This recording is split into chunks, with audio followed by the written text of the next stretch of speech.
I'm transferring you guys. Boom. All right, all right. We're gonna talk about this Cassie situation. Kid Cudi, Cudi, Cudi. All right. Let's see. Is this thing working? All right, Kid Cudi, man. This damn computer don't want to work. Nothing want to work. Kid Cudi has spoken up after all this happened. Kid Cudi has spoken. We're gonna play the clip here. What y'all think? Some people were saying that Cassie should be locked up. Some people were saying that Cassie should be charged with trafficking and drugging people, something like that. But I don't know if that's really fair because they're saying, she's a victim. She's a victim. Make sure you subscribe to this channel. If you haven't subscribed to this channel, yeah, I don't know what I'm doing. Subscribe, man, because we're going to get into it. Kid Cudi. Kid Cudi, man, spoke out. I just want to say thank you. Hey, guys. We're going to get into it right now. Kid Cudi, man. Kid Cudi. Let's get it. Let's get it. What Kid Cudi said. Come on, man. Play. Still, I'm not that old. Play. What the heck? Oh. Hey guys. So I just want to say, man, I've been seeing all the love and support, and I just want to say thank you so much, man. People have been hitting me up the past week, just checking in, and even today, and it really means a lot to me, man. You guys are the best. I love y'all. I got food it's coming. A stressful situation. I'm glad it's behind me. And yeah. Maybe I'm streaming. I love y'all, man. I'll tell you in a minute. Big love. Go stream Neverland. What you said about Neverland? Hold up. Yeah. I love y'all, man. Big love. Go stream Neverland. Is that his new album or something? So that's why he did this for promotion? Hey guys. Fuck is Neverland. So I just want to say, man. Now I gotta show you something else. Hold up. They had some pictures now, the scene, evidence. I gotta show you that. Make sure y'all hit like and subscribe, okay? Like and subscribe. They're showing evidence now. Look at this. Diddy did that shit. Diddy crazy. Oh, damn, dog. This dog attacking me. Hold up. Look at what Diddy did. Look at that. Now, is this an explosion though? Because they said the car exploded. Is that an explosion? I don't know. Look at the evidence. Look at that.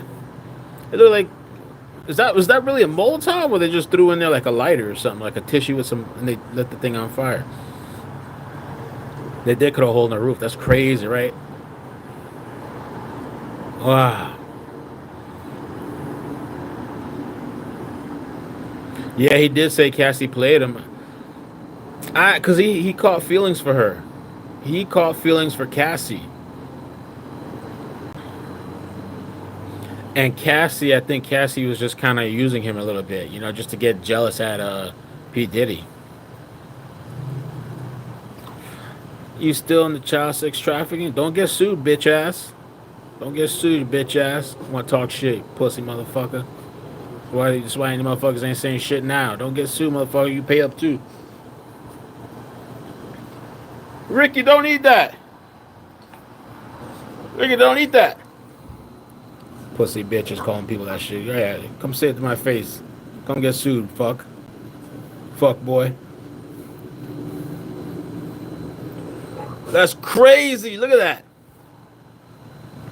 Now let me pull up something else, because I want to get the recap for today. Let me get the recap for today.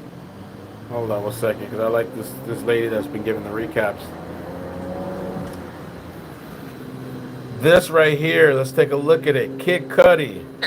We are Diddy Day 9, and I'm going to skip through right George Kaplan, right Diddy's former assistant's testimony right now, just to get through Kid Cudi. I'm going to give you all those details during my later recap at the end of the day. But let's start with Kid Cudi, aka Scott Mescudi. So he walked into the courtroom, seemed very relaxed, wearing a leather jacket, had an earring on, and I thought maybe Diddy was going to kind of like look at him all the way as he got up to the witness stand. He didn't. He kind of just sat back in his chair.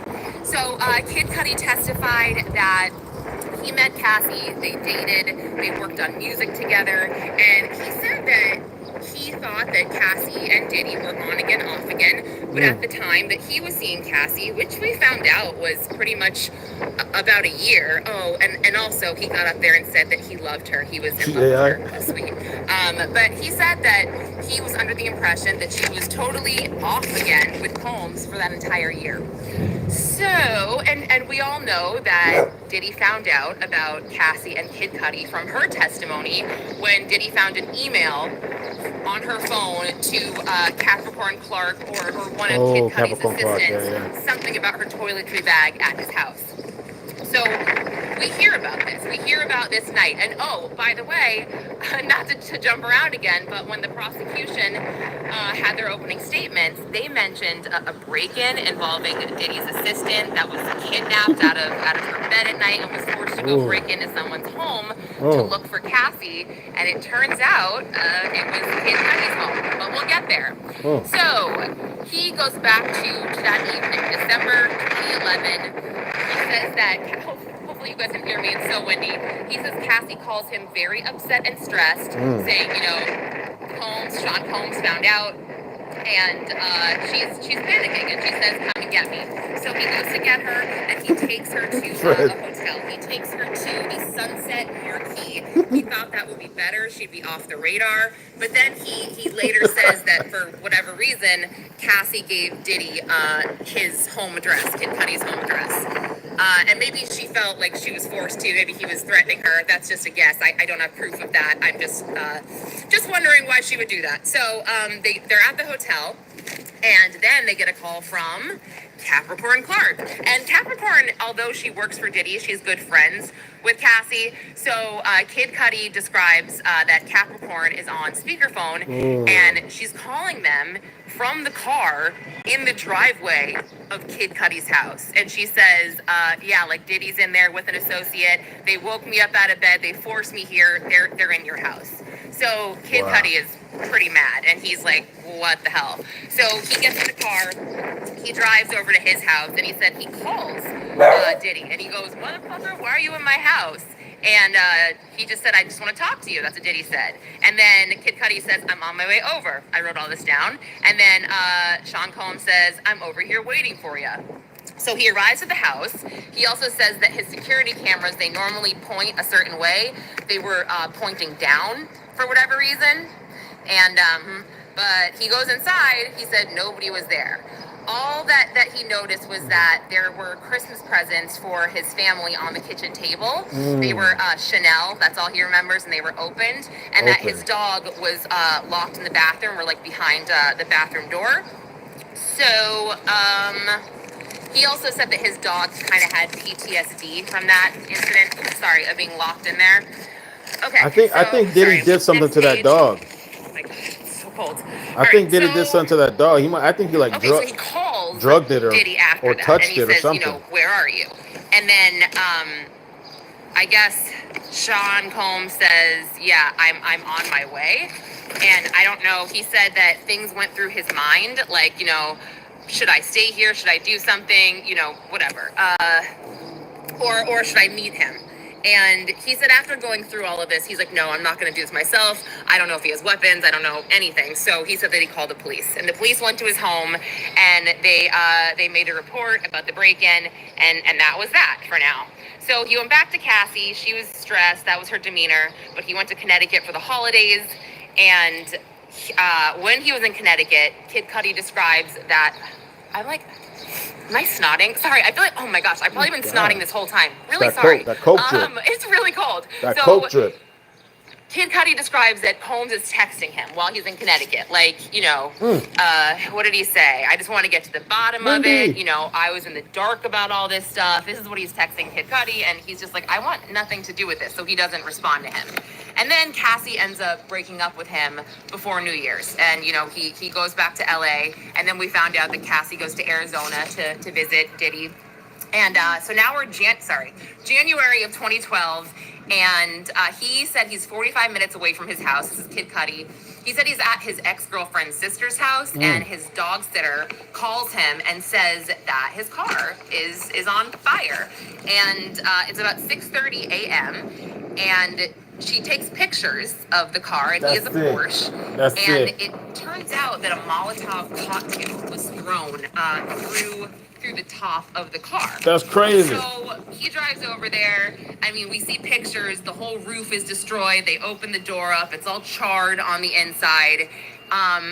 And he explains what a Molotov cocktail is. You know, it's an explosive, a bottle with an inflammatory liquid. It's lit on fire, and yeah. And then I wrote down that he yawned on the stand. Let me see. Oh yeah, and then his friend Chip sent photos of the car. I guess his friend Chip was nearby. And so yeah, he calls the cops, and he makes a report. Oh, okay. So then, the prosecutor says, "What was your reaction to your car being set on fire?" And he goes, what the fuck? It was actually kind of funny. Okay, so he says a few days later, that's that. He reaches out to Diddy and he says, "Let's meet, we need to talk." So he says that D-Rock and, which is, you know, one of his bodyguards, D-Rock brings him to a floor, maybe the 7th floor at the LA Soho House. Cassie is not there yet. Oh shit, y'all see my feet. Oh shit. This is actually a really funny moment in the courtroom. He said that Diddy was facing these like windows, these glass windows, and he was turned around with his hands like behind his back, and he goes, he looked like a Marvel supervillain. Damn, bro. Everybody's like, what? And then he said that Diddy's demeanor was so calm, it was almost bizarre. He said that he was offering him water twice. He made sure to say that, and he just said it was really weird that he was so calm and bizarre. And basically, you know, they said they. I wouldn't be surprised if that water was drugged. There was something in that water. Why he kept offering him water? Like, oh, come on, have a sip of the water. Was there something in there? Some MDMA, something. And also, what did he do to that dog to traumatize it? I don't think he just locked the dog in the bathroom. I'm wondering if he drugged the dog or he did some inappropriate things. Because Diddy's weird like that. He's crazy. He would do something. I don't know. Worked it out where, you know, Kid Cudi said, "I didn't know you guys were still dating. I'm sorry. It's over, blah, blah, blah." Worked it out. They shake hands. And Kid Cudi says, "Wow, you know, their hands were still clasped." He said, "Well, what about my car?" And he said, "What about it?" Let me see what he said exactly. Sorry. He said, "What about your car?" Diddy What car? Said, Motherfucker said, "What car?" "I don't know what you're talking about." Oh, and this shit. is Kid Cudi. And Kid Cudi said that he kind of let his hand go and just walked away. And he's like, Diddy's like, "Wait, I thought you said we were cool." He said, "Yeah, you don't know anything about my car." Okay, and that was that. Damn. He didn't see him like pretty much ever until a few years later at Soho House again in LA when Diddy was with his daughters and Kid Cudi was there for something. He just went up to him and he apologized for everything. So I thought that was interesting. And I'm really sorry if I'm like snotting. Girl.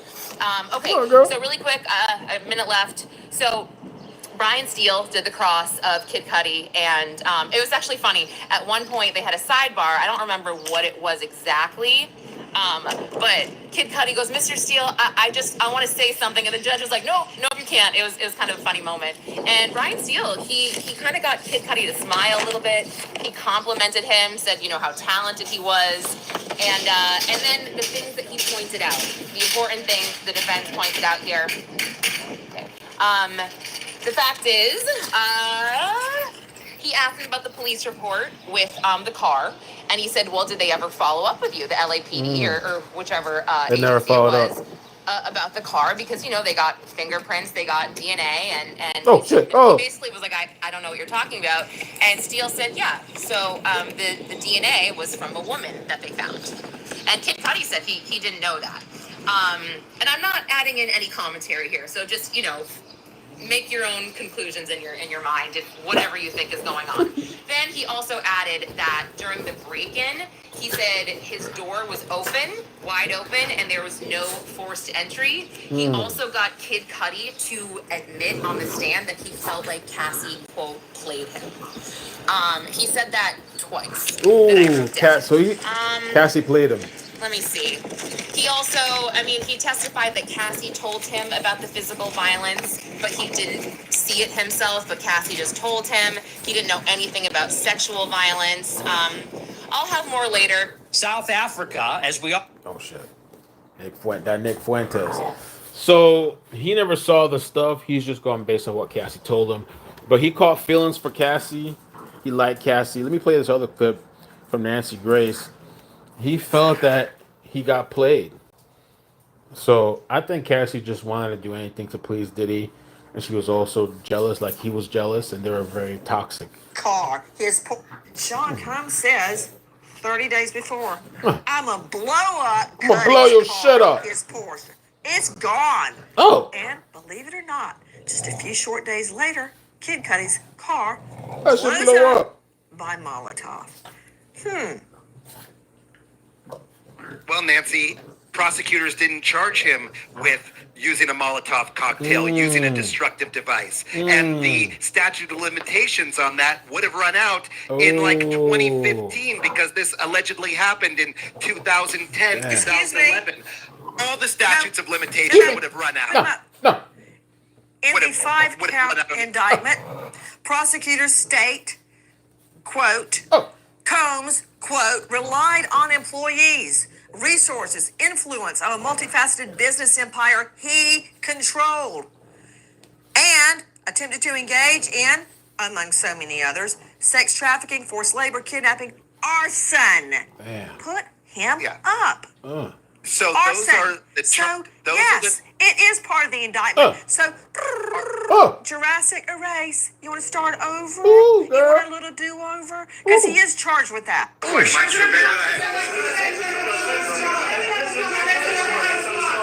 talk about that. Excuse me, we have a South African patient. Oh my So let me God. get this straight. You were walking on the beach. crazy, with man. Your I don't know, so boyfriend. Kid Cudi's- You found this big. Testimony's done. Let me check on Lisa. Go ahead. Oh my God, so much noise. Let me check on Lisa Tells. My food's almost here too. I ordered some Jamaican food because I gotta clean the kitchen tonight. I gotta clean the kitchen in the living room. Tisa Tells. Let me see what Tisa Tells. Tisa Tells. What Tisa Tells? She got to be live now, or she got off 2 hours ago. From the courthouse out in the rain. Let's get this on. Woo! What's going on, guys? Listen, we have to talk about what happened in the Sean Diddy Combs trial. I gotta tell you, today was a mixed bag, and you know we're gonna have it all. What was the highlights? I already told you. Kid Cudi went in there, charmed the whole courtroom, told him told us how he saw it. It was amazing testimony, okay? Brian still questioned Kid Cudi. He couldn't kind of make it stick. Of course, they had to let us know that Cassie had played both you and Sean, and I said last time I checked, Sean Diddy Combs is not a god among men unless you listen to his what do you call it? Unless you actually listen to that witness. But listen, that witness. Which witness? It was weird. Which The Diddy one? trial is shaping up. I'll tell you one Which thing. one? Today was outside of Kid Cudi. Some of the most boring testimony because they bought in. When I say boring, it was very technical. They bought in the hotel manager. They bought in the IT person. But baby, everybody wants to see the RICO. And they are now bringing in the RICO. Now, here's the thing, right? I've been always quick to say, RICO these days, it's not sexy. It's not. I think he should have wore a dress. Kid Cudi should have came in a dress. That would have really like set the tone, shocked people, thrown people back. It would have been chaos. Damn. Jeez. They should have let him in. One accountant, one credit card swipe. I'll tell you one thing, Diddy can kiss his federal forfeiture goodbye. They have linked Combs Global to the ha. And if found guilty, he is going to lose everything he has with Combs Global. But with no further ado, let's get into the testimony. Now, a stand-up testimony that changed everything was Mia Morales. She was a maker. What seems like a normal night. Seems like it's fine. You with your girl, you look at her as a little sister, she was a few years older. It was seen. Fine. Many people think that Cassie actually might have been vindicated. I'm gonna tell y'all something though. I spoke to Kid Cudi. I ran out of the courtroom early. I was like, yo, how do you feel? Because he was like, yeah, what's up? I was like, yo, how do you feel? And he was like, yo, I think he was like, listen, I think I'm like, he was like, excuse me? And I was like, you know me. I was like, so you happy to have this over? And then right then and there, the federal marshals came in and said, shut it down. Traumatized Kid Cudi. Dog. That there would be dog lovers and they would hate Kid Cudi, okay? Yeah. Ooh. Anyway, so he lets the dog out. His dog is real jittery. His dog is like jumping all over him. Then he said nothing in the house was stolen at all. However, he had bought Christmas gifts for his family. This is around Christmas time. He had bought Christmas gifts from his family, for his family, from the Chanel store, and those Christmas gifts were open, but nobody took anything. Okay. So that's also very, very, very weird, okay? All right, so he's doing that. Now, he is enraged that people have broken into his house, and I get it, because you came into someone's house. Cudi even said at that moment he realized Diddy had crossed the line. At that moment he realized Diddy had crossed the line. Diddy, man. Diddy's crazy. Diddy's a mob boss mafia. All right, guys, I'm going to head out. Thank you so much for hanging out with me today. I'm going to chill, have some dinner, and just, chill. But thank you, guys. I appreciate it. I'll catch you later. Hit subscribe, hit the like button. Bye. Adios. Love you. Bye. Bloop, bloop, bloop, bloop, bloop, bloop.